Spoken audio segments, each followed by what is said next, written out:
Welcome everybody to our first presentation of the semester. We're really glad that you came. If you haven't already filled out our membership form, please do so. That way you can keep up to date with the activities of the club. I'm sending it in the Zoom chat right now. I wanted to let you know next week, we plan to have a session. We're bringing in someone from the Office of Undergraduate Research to talk about research opportunities at MSU and how to get involved with them. And then the following week, we're bringing in Dr. Ravi Ratan from the College of Communication to talk about his research, which focuses on human technology interaction and specifically how your choice of avatar in a game affects your behavior. So it's really cool and impactful research, and we hope that you come to both of those events. Now, speaking of cool and impactful research, I have the honor today to introduce our first speaker, Dr. Barbara Schneider. So Dr. Schneider is the John A. Hanna University Distinguished Professor in the College of Education and the Department of Sociology. She uses a sociological lens to understand societal conditions and interpersonal interactions that create norms and values for enhancing human and social capital.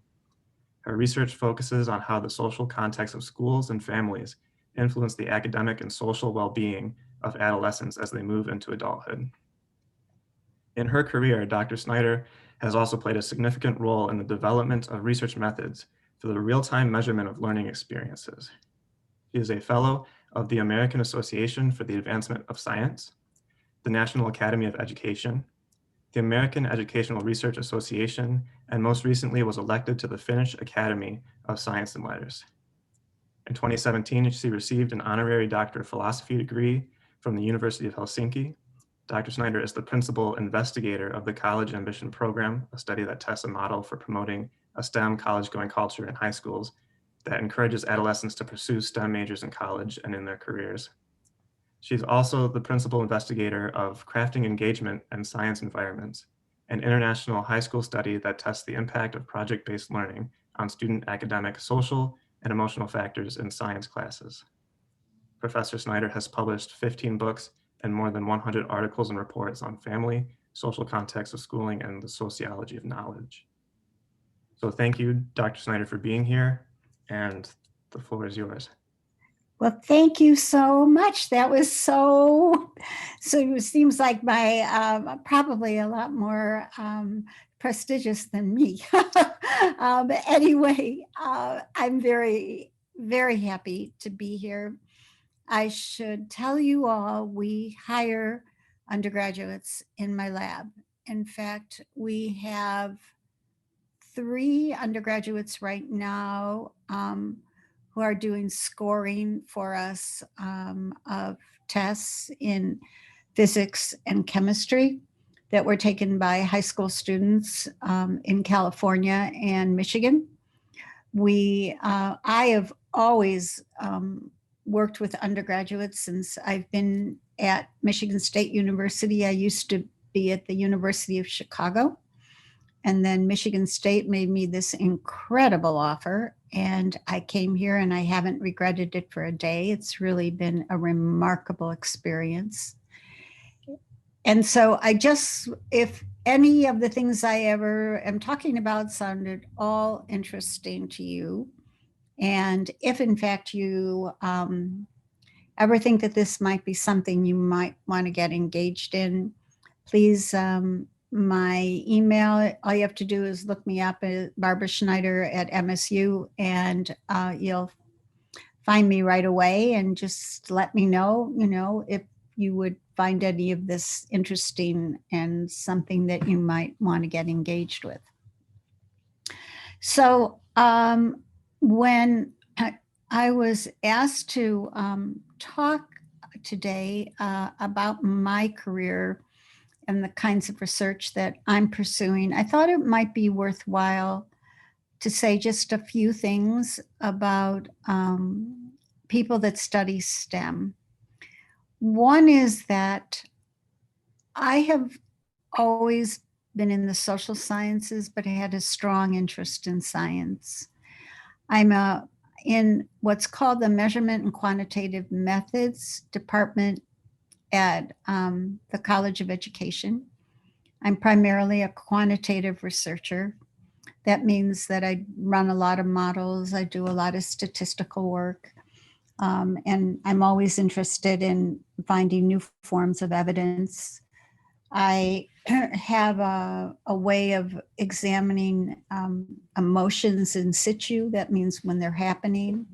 Worked with a Google engineer, and he developed a software program for me that I use on iPhones that students then, they go to a website, they're randomly beeped, and then when they're beeped, they answer how they're feeling at the moment, who they're with. That's the real-time story that's in there. The other project that I have, which I really am loving and enjoying, however, I'm having great difficulty getting it funded, although we're trying one more time, which is I've invented a game. So I've been studying adolescents really for 20 years. And one of the things that I have found, especially among low-income and minority students, is that there are all these messages about how to go to college, what to choose, what kinds of expectations to have, when you know that you should drop a course without, staying in there and maybe getting a D.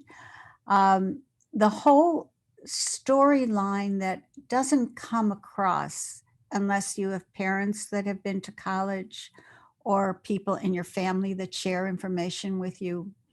These are not the messages that your counselor will say, these are the schools you can get into. This is your reach schools. If you take these courses, you're more likely to come. This is where you go on the SAT to study if you need to do extra studying to get a higher score.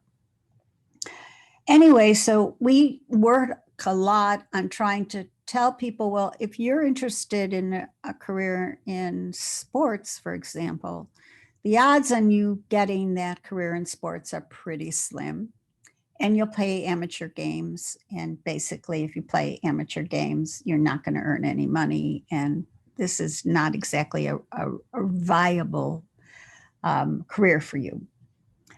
So I took all of what I know, plus some databases that I have worked in. One of them is called ONET, which tells a lot about every job in the United States, how much education you need for it, and what kind of salary you're going to get if you have that job.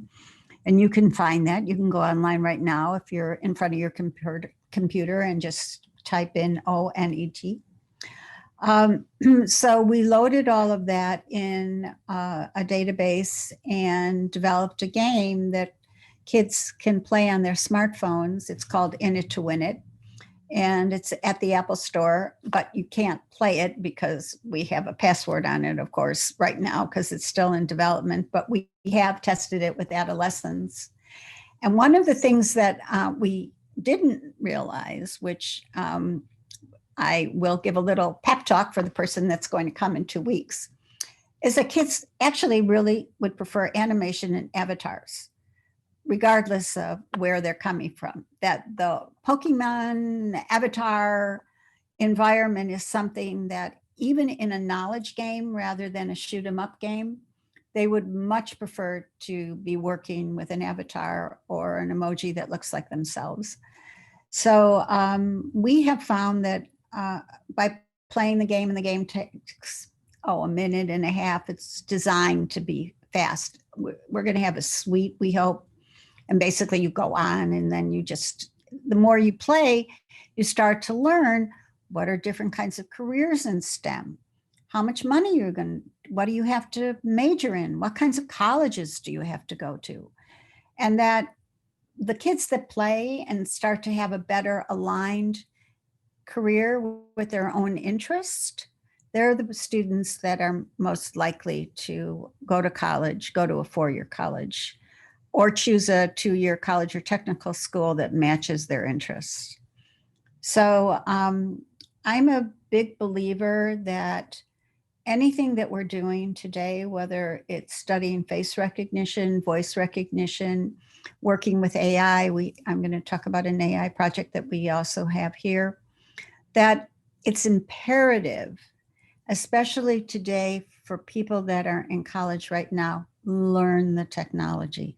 But learn the technology with the understanding you're learning a technology that's probably going to be obsolete in 5 years.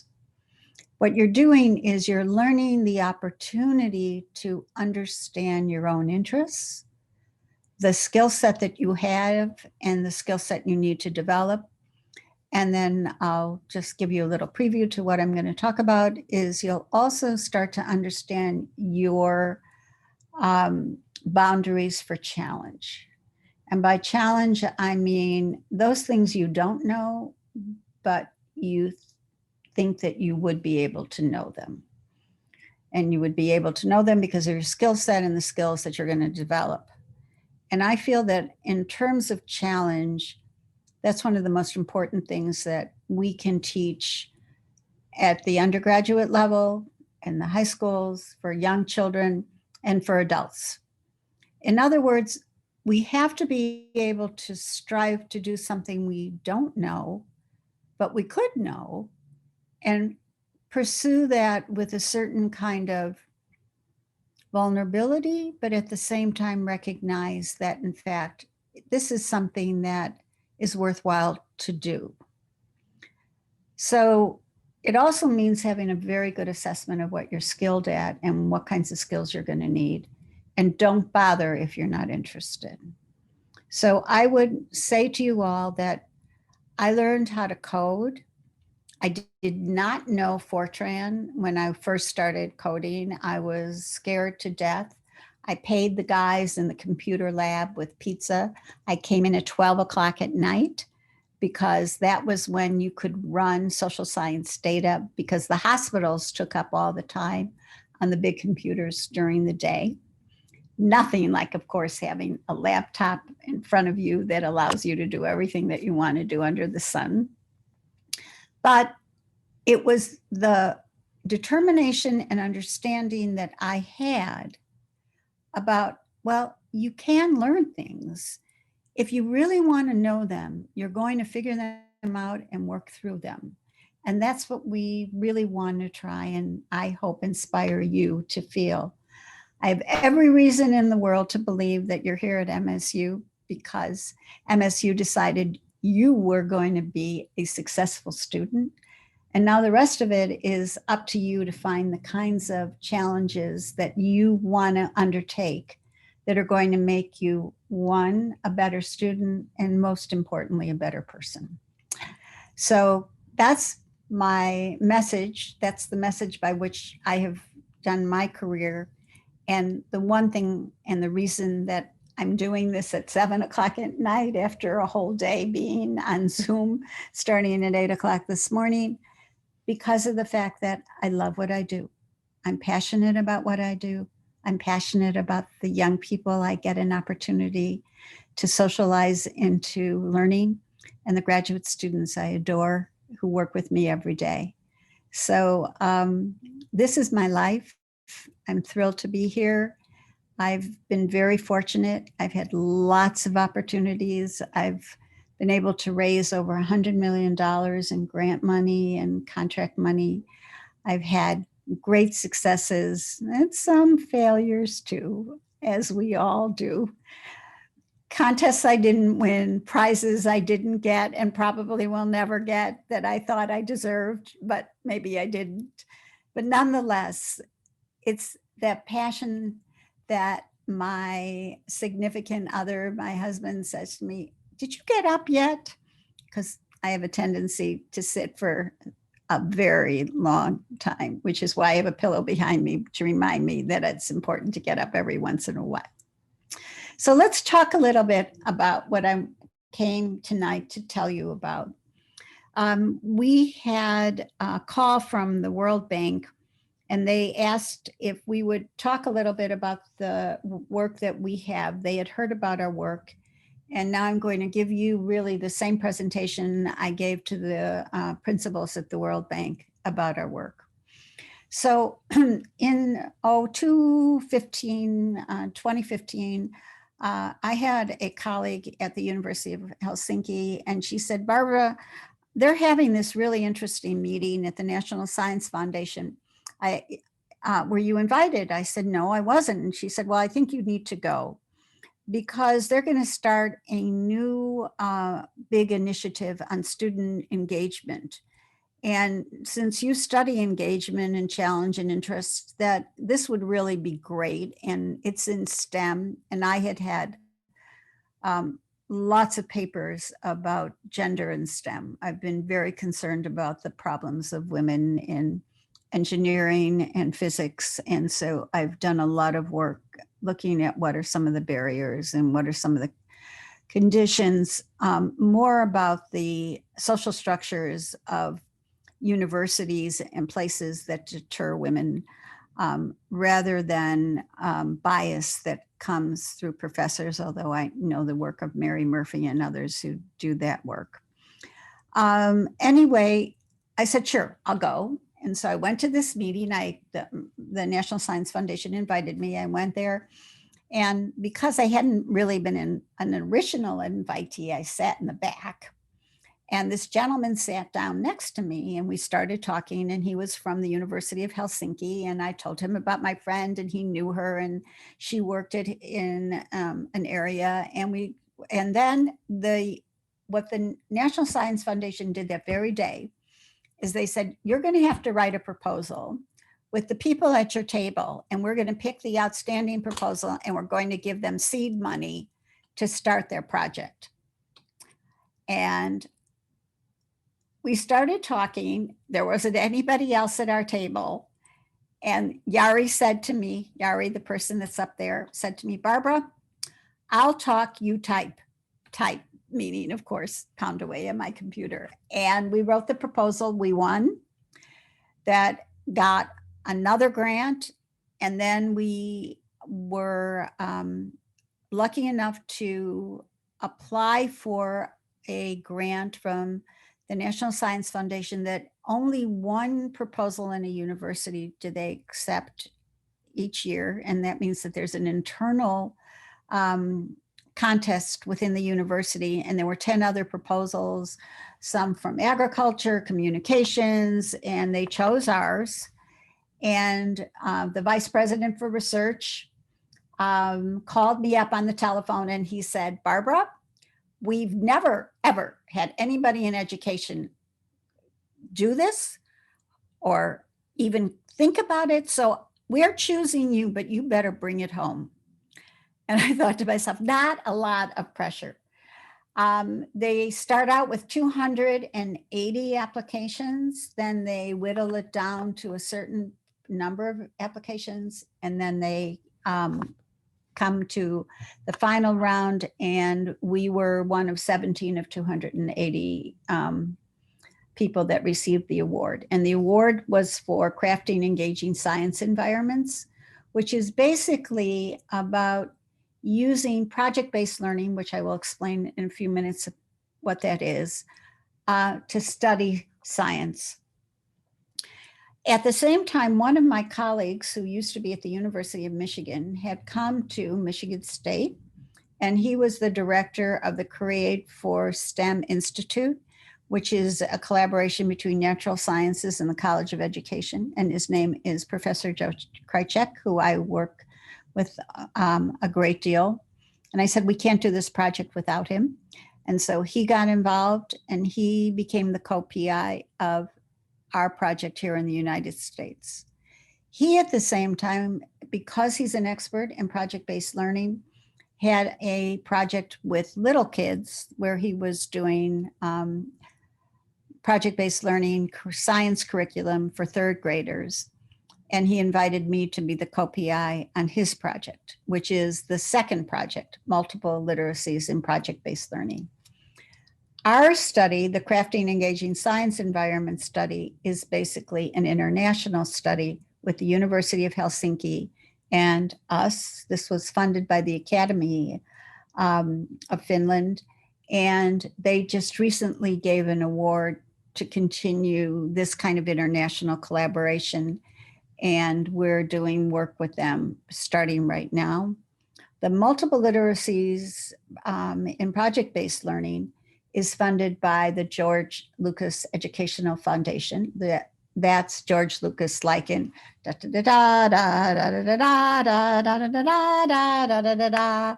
It's Star Wars, and this is him, and he's foundation funds the second project. Now, in both of these projects, we're developing curriculum. We're basically offering professional learning for teachers, and we have assessments. And all of this work is following what we call a very tight design, because it's a randomized, what we call randomized control trial. Please interrupt me if you don't understand anything I'm saying. I'd be more than happy to explain this to you, and I'll be very comfortable doing that. Okay, so why won't this come down? I can't get this to move down. It's like froze. Oh, there we go. Okay, so we call it the PIRE Initiative. And the PIRE Initiative is this NSF project that I told you about. And the idea is that we're going to support high quality projects which advance research and education. And PIRE seeks to catalyze a high level of international engagement in US science. So let me just say one very important thing that in case you didn't know. If you look at the, I don't know how many of you are familiar, but there's something called PISA.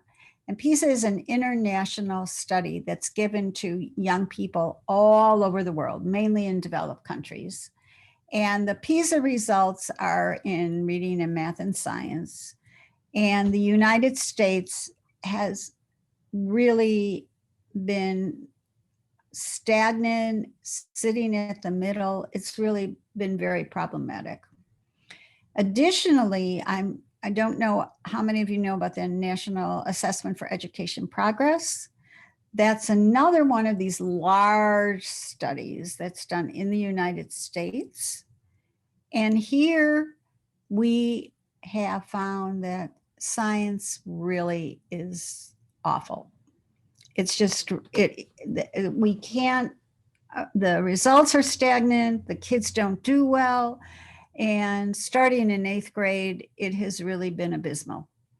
And this has been a deep concern. The last 4 years have really been very problematic for science. And we have tried very hard to realize in different sectors how important evidence is for making decisions. It's not been a message that people have wanted to hear. We're very hopeful that this may change. And it would have been so much better if, in fact, there was a bigger embrace of science at the very beginning of the COVID outbreak. Was in Beijing. Joe and I, they were starting a brand new center, and he and I both were there in November. And there were a lot of people that were sick with the flu in China in November. There were people on all the planes that were sick with the flu. People all thought they had the flu.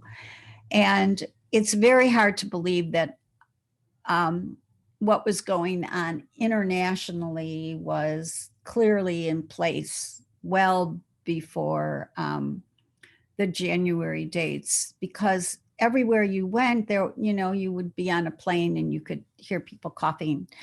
And I think that one of the things that that experience has really made us press every place we go about how important misinformation is and what it's doing. So what's project-based learning? I don't know if any of you have had an opportunity to basically know about project-based learning. Project-based learning is basically doing projects to learn science. However, it's not just building a rocket or watching two cars collide and then figuring out how to make a safer car. Or these are not that. Because what has happened is that in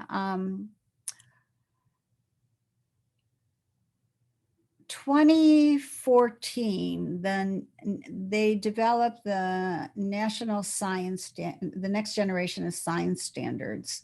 And these standards, they tried to push all the states, but most of the states embrace them, but not as a national standard. They have their own standards, probably because elementary and secondary education is still a state responsibility. So this next generation of science standards, which looked at how people learn, said that the way we teach science in the United States is really not a very good way at all. And that in fact, we should have performance expectations. We should be asking big questions. Students should have scientific practices that they do in science, and that we should have assessments that are formative as well as summative. Project-based learning had this philosophy in the 1990s. And this professor, Joseph Krajcek, that's here at our university, who's just won 2 big science awards, my colleague, is the person that has really developed project-based learning. It's one of the reasons why the George Lucas Foundation is so interested in his work. So these are the kinds of things that it involves, not just building a project. First, you have to pursue a meaningful question. These questions have to be framed on what they call 3-dimensional learning goals. That came out because the National Research Council in 2012 developed this idea that all learning should, 1, be disciplinary core. You should have big disciplinary core ideas in your science classes. 2, you should engage in science practices, modeling, experiments, investigations, explanations. And 3rd, that these things that you do should basically encompass systems thinking. So that would be things like cause and effect, pattern recognition, all of the kinds of things that are very much familiar to engineering students as well as to scientists. So in fact, it's called scientific practices and in engineering. So it's really very much an interdisciplinary way of thinking about teaching science, so that science includes math, literacy, engineering. It's a much bigger umbrella than before.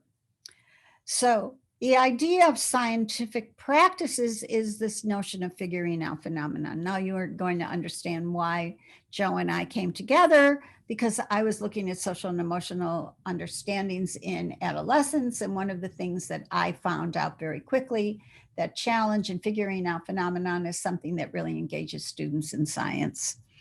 And of course, you have to be collaborative, and you want to have conversations, but I'm not having any conversations with you. So I wish you'd raise your hand and participate. Ask me a question, say something like, Barbara, what are you talking about? Basically, you want to get people to participate and collaborate, and you have to rely on technology to build scaffolds. I have a question. Sure, good. How do you get people to participate? Good point. Very good point. So how do you do this? Well, first you have to go to the superintendents and say, we're coming into your school and we're going to do a randomized control trial. We're going to treat some teachers how to use project-based learning. And then we're going to have a control group, and those teachers won't do it this year, but they can do it next year. We call that waitlisting. And the superintendent either says, oh, we'd love to have you, or they say, no, we're not interested. And then we have to go back and we have to look at our randomized list of schools to figure out what would be a district that we lost that we want to have, because all of our work basically includes low income and minority students, and we oversample. So then what is next is you go to the principal, because the superintendent can say yes, but the principal still owns his own building, and she is not going to be so happy about the fact that he said that we were going to do this, or he said that she said. So there's no way that works. So the principal, whether it's he or she, has to say, okay, I'm willing to do this. But that it doesn't end there, because the principal can direct his teachers, but the teachers can complain and say, no, they're not going to do it. And that's always a problem. And sometimes the principals will say, well, I want this taught to everybody in my school. In the case of the teachers, we do give them what's called an honorarium, because basically we pay them to participate. It's not a lot of money, it's $1,500. But we do give them $1,500 to participate. But that means that they're going to help us collect data, and they're going to come to meetings when we ask them to. And that if they don't like certain things, that they're going to let us know. And they have an email account that they can contact anytime, and someone will get back to them. And we have a hotline as well. So it's basically very much a hands-on project that continues to go on. So now here is kind of what we mean by an RCT is that's the what is called a randomized controlled trial. A randomized controlled trial means that one group gets it, but the other group doesn't. So as soon as you're going to get a psychology person in here, that's all they do in psychology. But this is something that we do as well. In economics, if you're an economics person, they typically try and have simulations and do quasi-experiments, but they have all kinds of sophisticated ways of making randomized trials. But then people say randomized trials are unique. In medicine, we use randomized trials all the time. And you wouldn't have gotten issues for the vaccine for COVID. It had to go through these, what we call phases. And the phases are basically, they randomize people into groups. And if you've been following any of the information on the COVID, they tell you that these people didn't know which group they were in. And then, and they were just exposed or not exposed. And then when it was all over, then of course they were told, and then they gave them the vaccine. So what do? We collect a lot of data. We collect pre and post test measures, observations of teachers, surveys of students and teachers, measures of social and emotional learning, and interviews of teachers and students. And all of these things that we did in collaboration with our Finnish colleagues. And they did the same things in Finland, but it isn't a comparative study because the cultures are so different. I mean, Finland is basically the same size as Michigan. And they love coming here because the weather's the same. Everything about Michigan reminds them of Finland. And so they're very comfortable coming here, but it's a very small place. They have our the ways that we have statistical rigor are very different here in the States because we have such a larger population.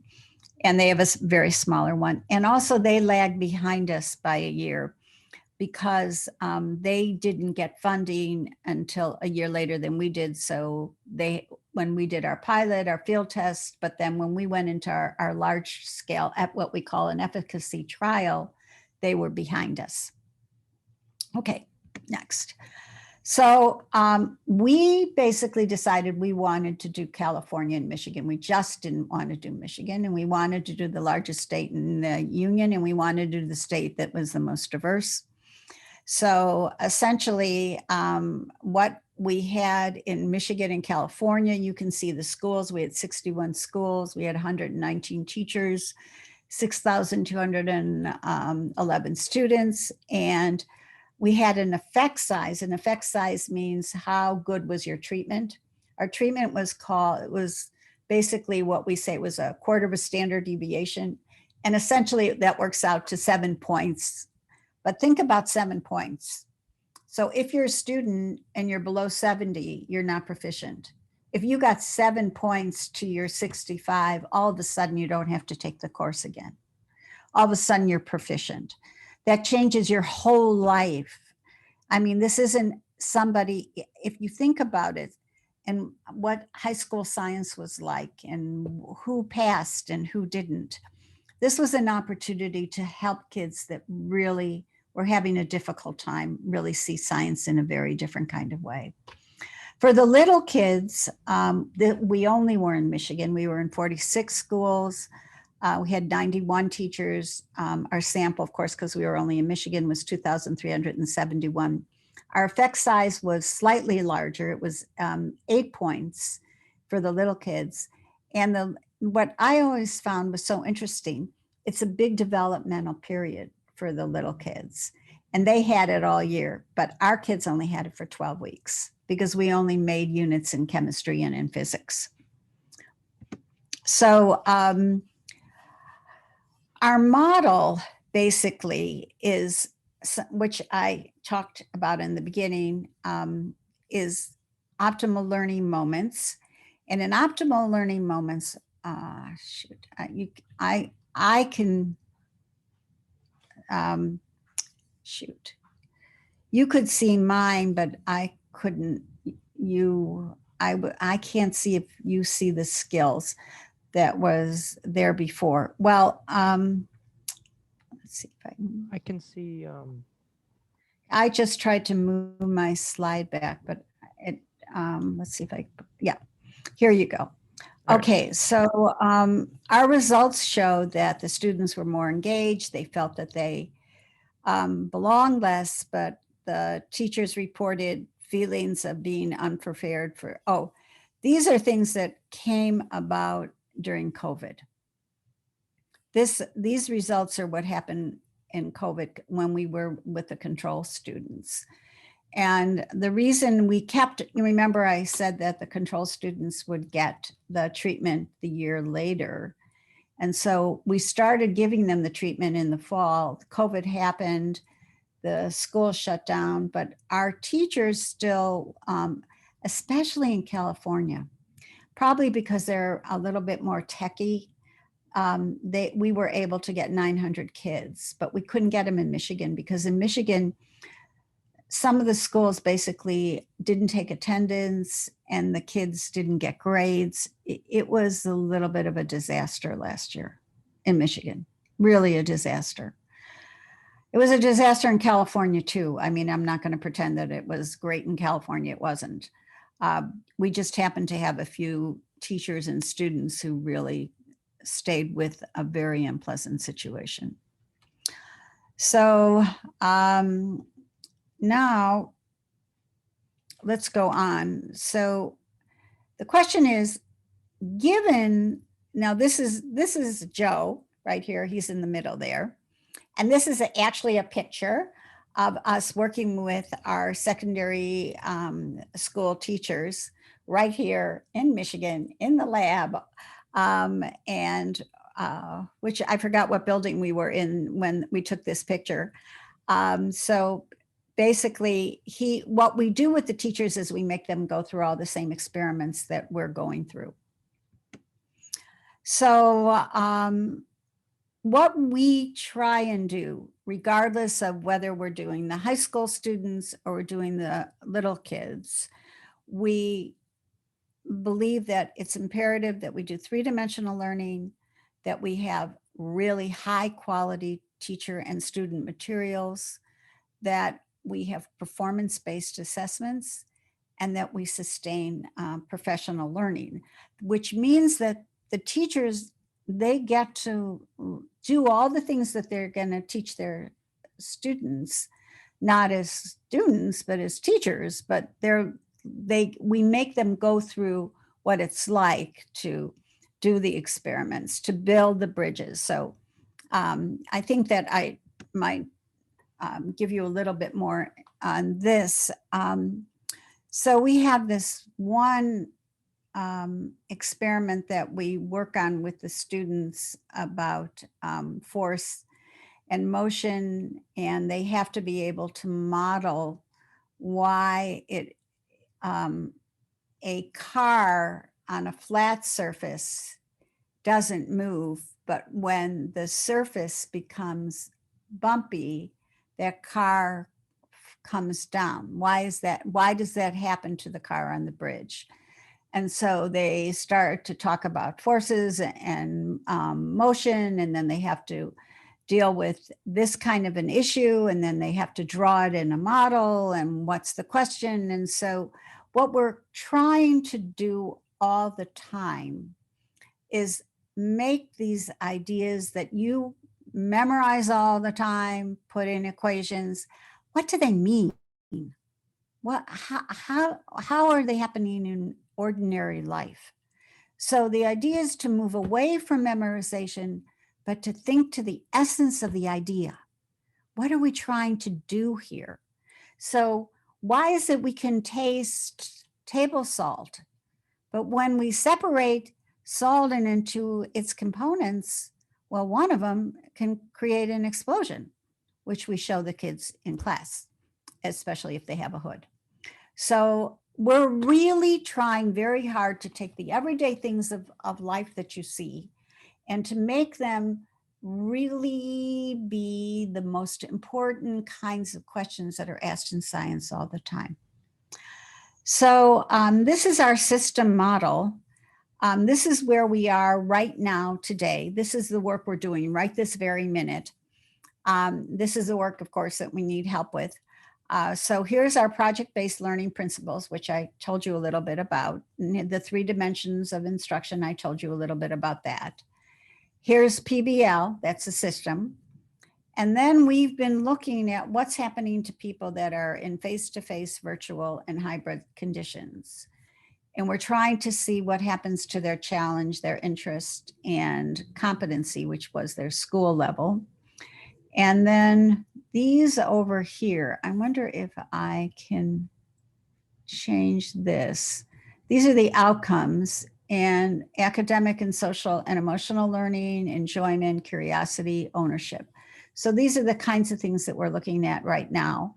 One of the things in terms of this that we're finding is that teachers that basically know project-based learning aren't having such a difficult time with this, but they use different techniques. So there are all different kinds of tech programs that are being developed right now where you can have kids come on. We have something called roadmaps where the students get an idea about all the different things that they're going to be doing. Then we use Cahoots. We do all kinds of different kinds of tech programs that the kids might find interesting and stay engaged. The high school kids, it's a whole different thing, of course.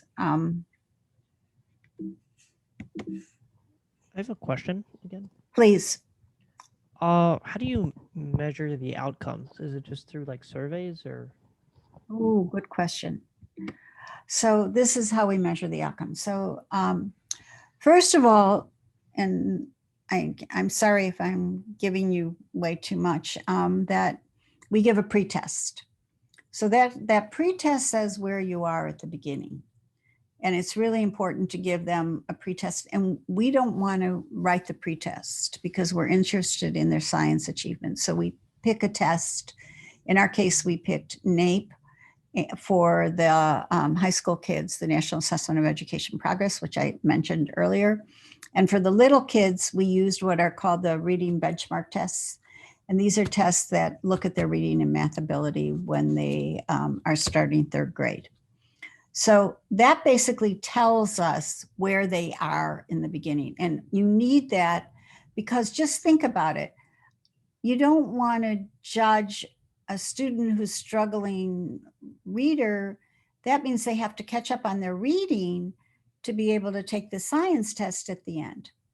Now, the science test that we have at the end, again, isn't ours. The test that we use for both the high school students in California and Michigan, and for the little kids in Michigan, is the Michigan Department of Education, as part of their attempt to do what they're doing in Michigan, to match the next generation of science standards, built a new science test. So we use those items. Of course, we had to sign memos of understanding. They're secured. They're on a secured website here in the university. All the children's names have been removed. And we had to give them their names so that they didn't get a chance to take the test twice. So that's our summative evaluation. But remember, we're project-based learning, so we're very interested in formative assessments as well. So for the treatment, because they're not the control situation where it's business as usual, but in the treatment, when you're doing the treatment, when you're getting our intervention, then you're likely to basically do very different kinds of things. You will build a safer car, and you will make models. We have a whole computerized program that the students get engaged in, where they're basically doing modeling and trying to measure cause and effect as a consequence of certain information that they're given and data that they get. So all of these kinds of activities, and they tend to be very collaborative as well. It's not to try and test how smart you are, but rather it's to emulate and use the same kinds of things that, like if you were in an engineering firm and you were all working together to try and solve a particular kind of problem, how would you share? How would you work? Who would do what? What would be the things that you would be doing in a collaborative group? So that's really a very important part of what we do. And we have a lot of these different kinds of activities during the course of the units that the kids have, where they're looking at these things. Oh, there we go. So one of the things that we really focus on is this kind of concept of figuring things out, where kids experience a phenomenon, like they taste the salt, and then if they're studying the periodic table, well, what is salt made out of? And then if we separate these components, then what happens? And you can't, once you separate salt, then you're going to have an explosion, and that's not well, but when these two things come together, then you have table salt. And then they figure out some new things. One of our students was so excited about this. He took a video of all the different experiments and models and things that we built in California. And they showed this as, oh, you want to take chemistry when it's really going to be fun? Take it with so-and-so, and these are the kinds of things you're going to be doing in your class. So it was really a real positive here. My computer seems to stop every once in a while. So anyway, what have we been doing? We're basically still doing design-based work. We're still following the same principles. We're trying very hard to see what we can do to adopt things in these very different situations. So this is work we're doing right this minute. Are we finished? Are we closing in on time? I didn't Oh, have no. a I had a question. Sure, please. I was just wondering, you've been talking a lot about how you modified your project-based learning frameworks from in-person to COVID.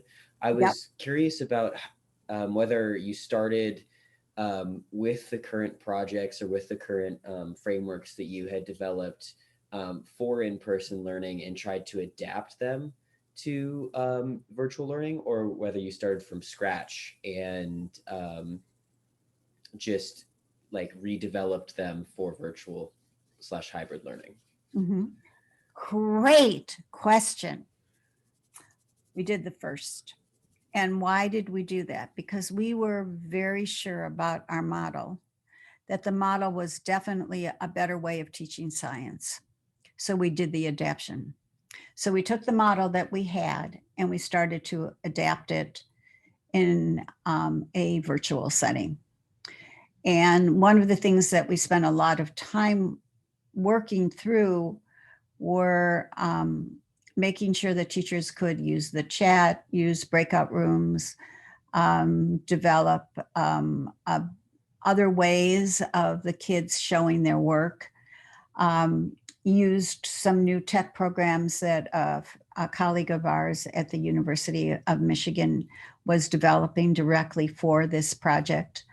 And we are using pop-ups to measure social and emotional learning that come in that are Qualtrics, and they, pop up during a lesson, and then the teacher and the student answer them. Very short little questions about how do you feel? Are you excited? Is this, something that you're enjoying building models, so that we can start to see if these same kinds of experiences that they had in person are able to also be done virtually. The one thing that we are still working on that I feel we haven't spent enough time on, I don't think you can do virtual learning for children without parents or without an adult in the household or an older brother or sister. You have to have some opportunities to be able, one, to monitor, to help, to stimulate, to encourage, to do more of that at home because of the situation that you don't have any peer group. I mean, the only peer group you're getting is through Zoom. And the only kind of reinforcement you're getting is in this very short 40-minute period. You're not going to recess, you're not playing outside, you're not talking at all about what you did, or wasn't that the most boring talk you ever heard by anybody? Or are you excited because, wow, that was cool, that was fun. Did you see? We were able to really make our car move. We built a toy that actually somebody else could play with. So you're not doing any of that. And I feel that without that, you really need more interaction outside of what you're doing online, especially for young people. And I think that young people are suffering terribly. I think high school kids are just really having a terrible time of being online. And I think that everybody thought it was just the little kids, but I think that, at least from the papers that I've been reading that people have been doing for all the journals, where they've been estimating learning loss that occurred as a consequence of COVID, it's very clear to me that the social and emotional aspects of what we did with the children through this new learning experience has been really very difficult for everyone. I don't know what it feels like for all of you, but I do know that I have a hard time concentrating. And like today, for example, I'm not wearing my watch. So I don't know, like, oh my God, they're probably bored to death by now. And why did I forget my watch? I never forget my watch. And I can't even get up here to know how many more minutes I have left. So I think that we're just starting to figure out what the real ramifications of all this have been. Did you have another question? That does raise a follow-up question. So in terms of, you just mentioned how you thought it was, from what you've read, you've seen it also be like adversely affect high school students. Yes. I don't know if you've gotten enough, if you've been able to gather enough data or look at enough data yourself, since it still is a relatively new crisis. But if you have, to the point where you could speak on this, like, do you have any thoughts or theories on why high school students are differently impacted by this, and B, like what can specifically be done to engage high school students? Mm-hmm. I'm particularly curious because my siblings have been impacted by this pandemic in terms of their learning, and I just want to know what your thoughts are. Well, great questions, really great questions. We have, in fact, collected data. We've collected it from about 900 kids, high school students. and their teachers. So, and then we've interviewed students and interviewed teachers. So let me tell you one thing that's some of the kinds of issues that have come up with the high school kids. So when the teachers feel confident about what they're doing, and they feel confident about the technology, and they feel confident about their own teaching, they're able to make some adjustments to their teaching so that the students are participating and it's not just online lecture. However, when they're not that way, there's an awful lot of video watching, going online and finding things that are short coursework or different kinds of lectures that are being given, so that the whole experience is very passive and sedentary. For high school students, that's really a problem, because they all need a lot of sleep, but they also need an opportunity to exercise, get up, move around. And some of these kids are online from like 8 o'clock in the morning till 4 o'clock in the afternoon. And even though they're not doing that every day because they have these asynchronous days, it's still an incredibly long day to be sitting in front of a computer. So that, just think about it. When you see a double feature at the movies, you walk out after 5 hours, you think you've gone into another world entirely. Imagine what it must be like for them to sit there, to try and concentrate all that amount of time on lots of times subject matter that they don't know. And some of the teachers are not very good at eliciting and soliciting information from the students themselves. They also don't have their peer group. And children need their peer group. There's a reason why even Aristotle said, let the kids be together. There is no society, any society except in the case of, slavery or something like that, where little kids, but even there, the little kids are always together. Children need each other. So it is imperative that children have this opportunity, and adolescents are still at that time in their lives when they do need that same kind of interaction with one another. And the other thing is that it allows for depression. It allows for insecurity to rise with respect to an uncertain future.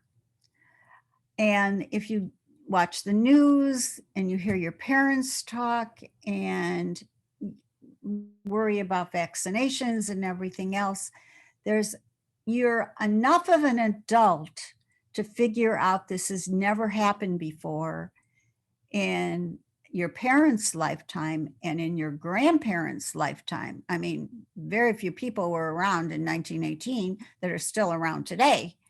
And the bottom line is, oh my gosh. And they know all about these dystopian novels and all these terrible science fiction stories that have been, running around about, getting the virus and then everybody dies, that it has really risen the anxiety level of young people who know just about enough, but not quite enough to feel uncertain about their own futures. And I think that is a very difficult problem and their parents, adolescents don't talk to their parents. And so they're snapping and they're Instagramming and they're chatting, they're doing everything that they can. That's still not the same. And a lot of them in the poor communities, which is much worse, they're sharing computers because not everybody has their own computer. So they have to watch the recordings of the classes at night. A lot of the schools have not figured out the scheduling problem. So a lot of the kids have to take recordings of classes because they both were occurring at the same time. Then there's the situation of work, because a lot of kids have to work. And especially now, because parents are in such a terrible situation, they're doing certain kinds of things to get extra money. And then the question is, well, when do you do your schoolwork? And then the school assignments, you're, as a teacher, it's very hard to grade them to know what people are doing and who's doing what on their own. It is, and everything is coming to you secondhand, not, so I can't see all your faces. My screen isn't big enough. And a lot of you've turned off your screens. And that's another thing that makes it so hard. Because if I were in a class and I looked at you, well, you could be smiling back at me when I'm smiling to you, and that would make me feel good. But because of my research, I know very well you could smile at me and at the same time be thinking, oh, can she please be quiet? Can we this end as quickly as possible? I am so bored. I've learned that. I know that it's in all my data. You can be smiling and nice and happy and outwardly, and inside you're just boiling. So I think that this has really been a terrible situation. What can we do about it? There are a lot of things that we can do about it, it seems to me. I think that one is we didn't think hard enough about doing, when we possibly could, school outside.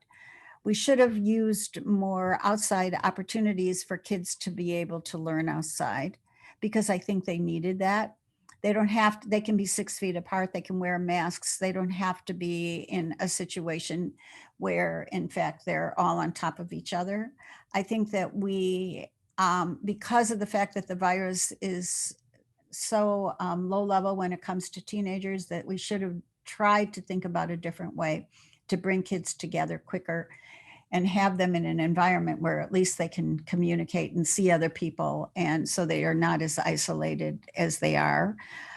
You have a family with siblings, so you're very fortunate, but if you're an only child, that really makes it very difficult for you.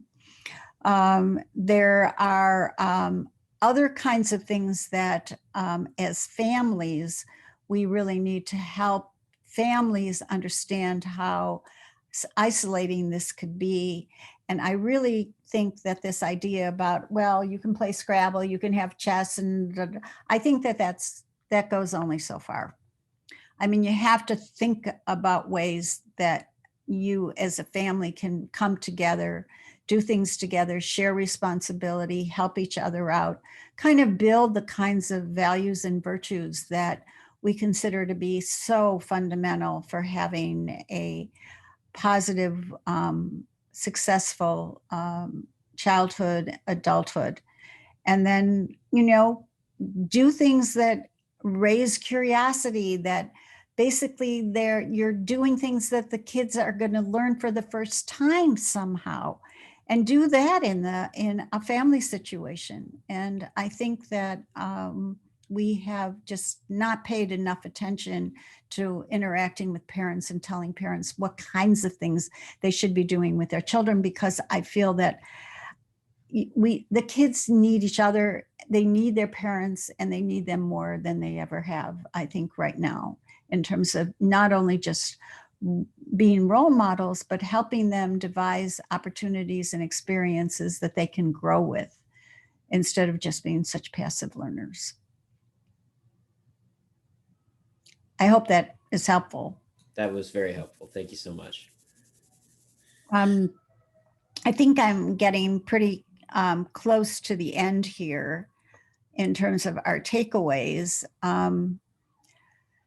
So we find that our project-based learning experiences work for all genders, races, ethnicities, and it's being piloted in places in Chile and China and Israel. And we've been vetted by a whole bunch of journals, and we, on our field test, this is our book, Learning Science. This was the book we did for our field test. This came out from Yale University last year. It's got a January 20th date on it. And this is, you will get a kick out of this, because remember I told you that, so this was an undergraduate, this is an undergraduate, this was a graduate student. This was an undergraduate, and this was an undergraduate, and this was the daughter of administrative assistant in our office. And the whole project in here, you know, these are some pictures of the kids in Finland. And that's a Finnish teacher working with him. And then we have the experiences about what happened in the US. And these are actually the best. Here's the US, and what happened that I've gotten such a kick out of this whole thing. So we were at a meeting, and these people from Amazon, the Bezos Foundation, they wanted to do a video. They were going to try and do a video of really successful schools. And they said, well, we'll come and we'd love to have project-based learning as one of our segments. They had the most outstanding videographers and production people. They came and oh my gosh, they had this incredible team. I felt like, wow, this is the best we've ever looked. And the students look great. And of course, the video never happened on WTTW, but luckily we still saved the video, and we've been using it, you know, and just writing them and asking for permissions to have stills of different classrooms because they did such a great job. But it has really been an exciting opportunity. And we have another new book that's in production at Harvard University, and that's case studies of teachers that actually engage in project-based learning at the elementary level. The high school study is the one that, of course, is dear to my heart, because that's how I started in all of this work. And because I was so excited to see the kids actually liked their science classes and looked forward to doing it, and that we were able to impact their learning, their science learning. But the little kids' stories are the heartbreak stories. So I will leave you with this one quote. So one of the things that we try and do is to make sure that our stories are not just students that are brilliant, but rather we want to look at young people that have had a very difficult time. And what we find is this one teacher, she said, and I heard the interview, so I know that these are truly the words she said.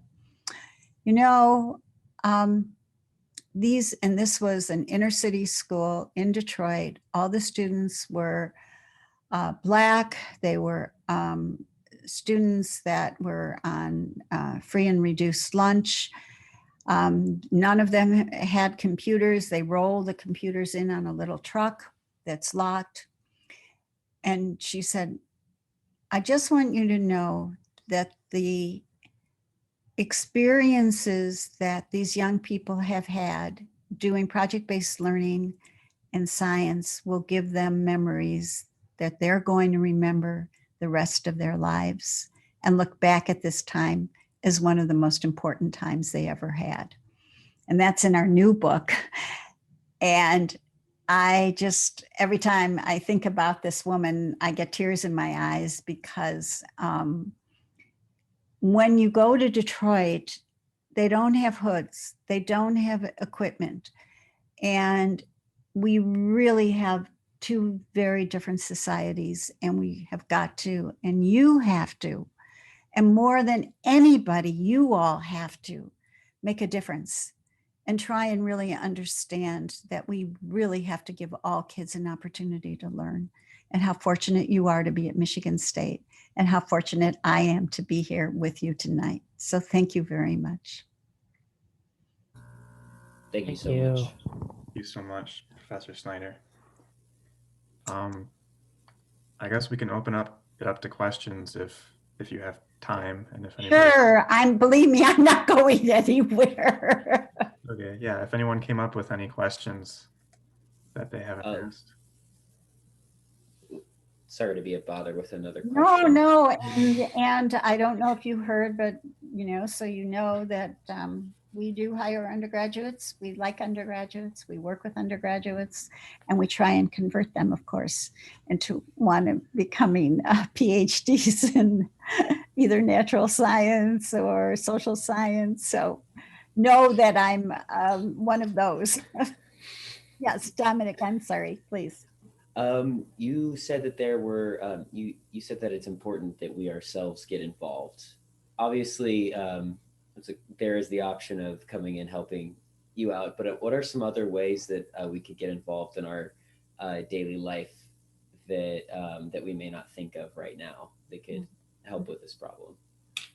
Well, I think one of the things is that I believe there are a number of clubs and opportunities right now at the university level that have different opportunities for young people to either get involved in tutoring or helping. And that would be really a wonderful thing. If, I can't think of anything better for high school students. I know that the physics department does a great program that they have bringing in high school students in the summer.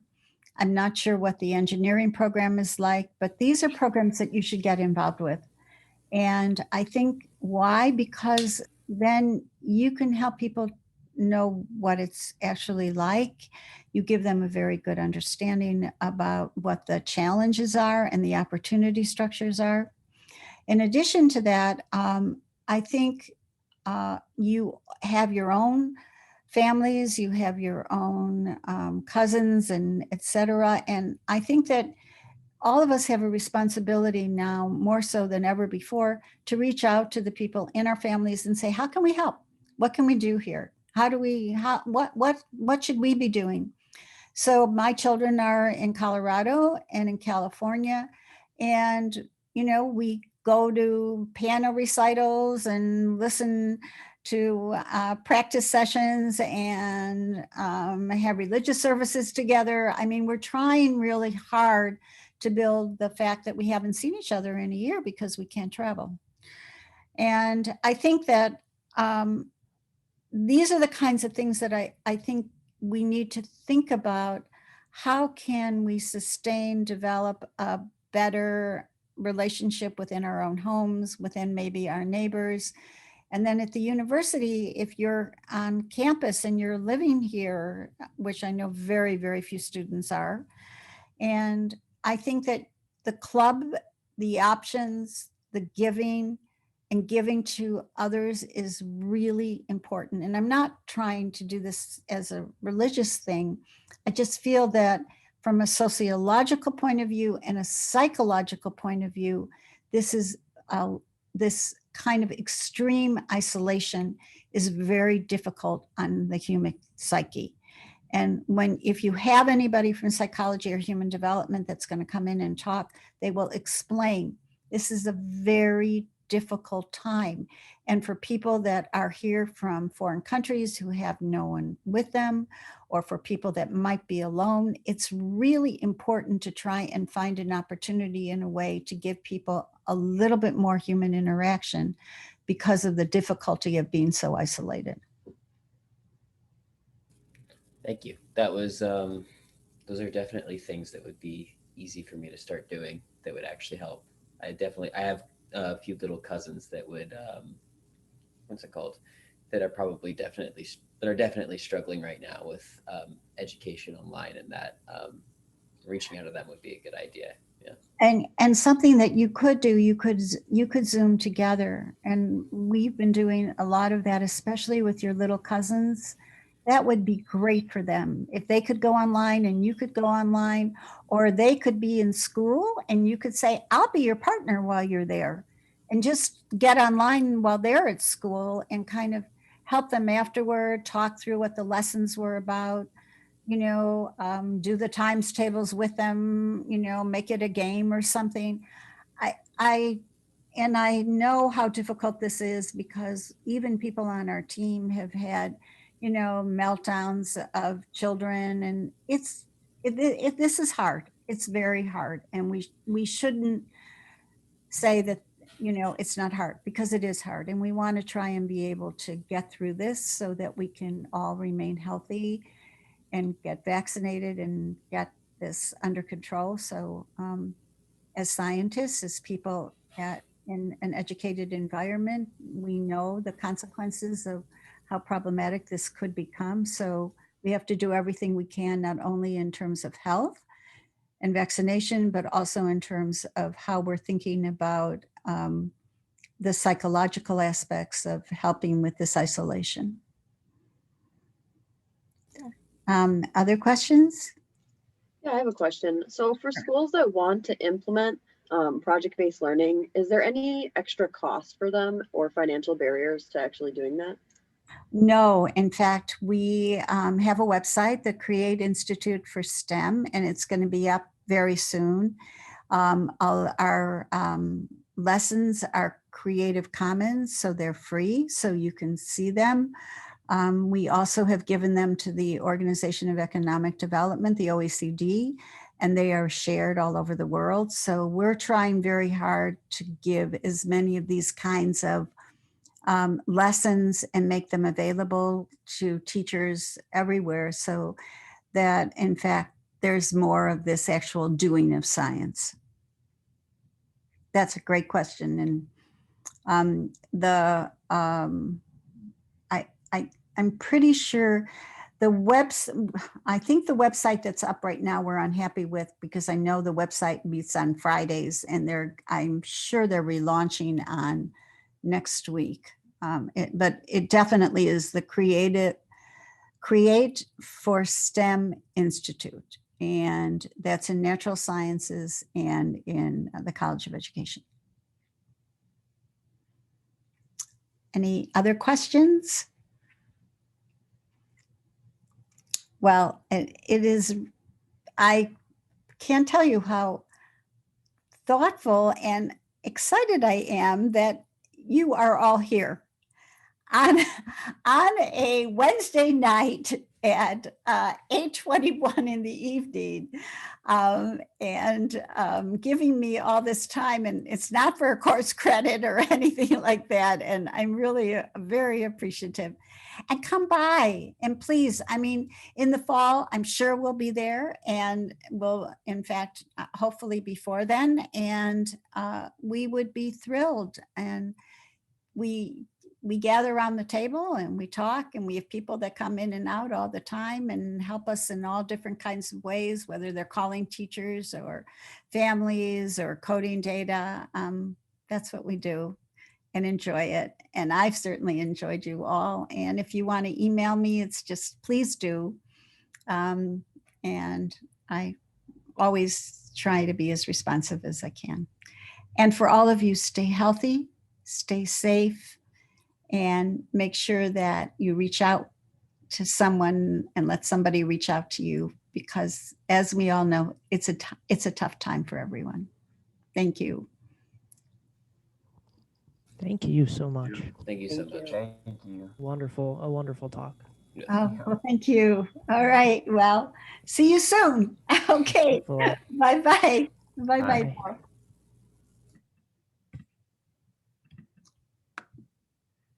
Okay, stopped recording.